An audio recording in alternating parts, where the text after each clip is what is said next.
A lot of people have been confused on how to install my graphics mods and how to get my presets to actually work in your game. So today in this video I'm going to be showing you how to actually do that. Once you have purchased the Odin's Graphics Patreon, go to Home, go to Continue Reading, click this, in the right, the download, click the download, and it'll say that it can harm your device, but you know, that's not how it actually is. So you just click keep and go down to the ENB. And the way you're going to be opening this is WinRAR. So if you don't have WinRAR downloaded, I'm going to link that in the description. Yeah, there it is. Very high ENB. Now you have both of them downloaded. Let's continue to the tutorial. So once you have QuantV, Fivem, and NVE Fivem, go to your Fivem directory, Fivem application data mods, click the QuantV Fivem package, optionals, optional presets, then go to volumetric clouds, Fivem app, mods, put the zclouds beta.rpf into your Fivem application mods folder, and you can get these other .rpfs from the older versions of QuantV or the newer versions of QuantV. I'm not sure like which exact package has these specific .rpfs, but I know that they have it, so you can go through them and see which ones have the specific .rpfs. But in NVE, you go to the main package, mods, you get all of these, put them into your mods folder and do your thing. Optionals, you can put any of these optionals into your RPF. I don't really use a lot of them. These are my export mods. It may seem like a lot, but it's not that many. I have my Odin's Very High ENB and Odin's Reshade preset. You want to get these OIV files together. ENB Hyper OIV, base mod install OIV, the Cloud Beta plus Motion Blur OIV, Raindrop on Vehicle Windshield OIV, and Fivem ENB OIV. All these OIVs can be found in the QuantV Fivem. You go to install. There's the Fivem ENB OIV, optionals. Here's the other OIVs. You get the Hyper OIV,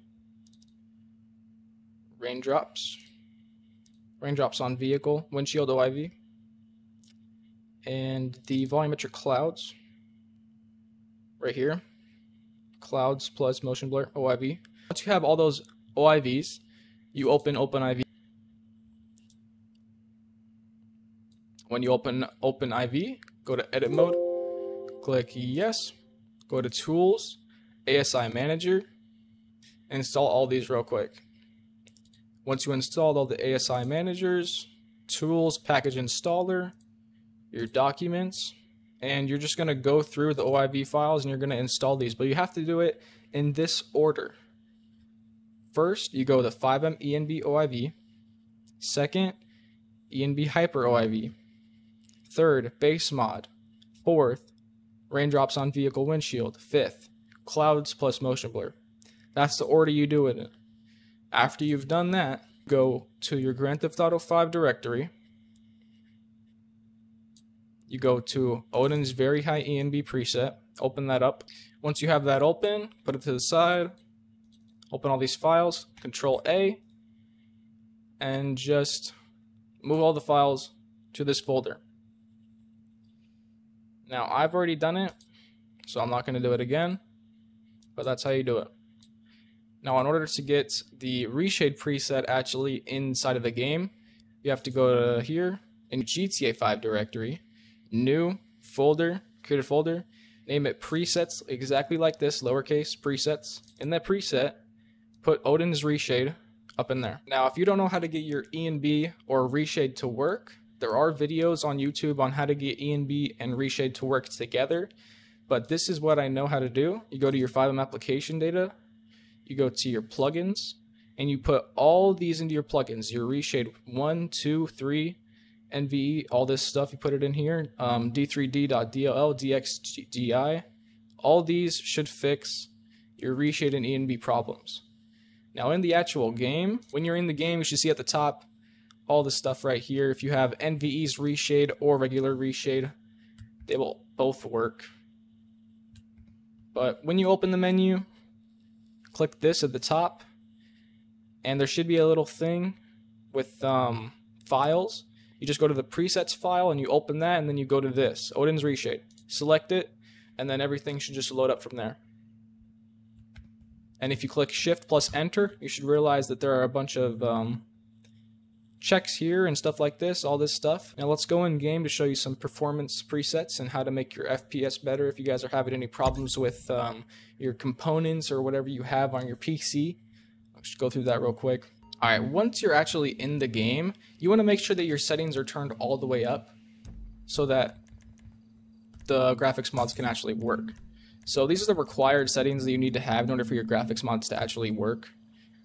Texture quality very high, shader quality very high, post FX very high. Yeah, that's it for that. Those are all the settings that you have to have on in order for your graphics mods to work. All these other settings are optional, and you can turn them up and down for FPS. I have my MSAA turned on ×2 because I live stream a lot and I need a lot of FPS. So I get around 80, 90 FPS sometimes, but right here I'm getting 60 because of the water. If you guys want even more FPS, go down here to your ambient occlusion, turn that off. You don't have to save it or anything, it'll just turn back on if you guys are exporting a video or something. But if you turn that off, you will get a significant more amount of FPS. I was at 67, now I'm at 75. My little tutorial for you guys. You guys can go through the weather, see what you like. I have made all of these presets the best that they can be.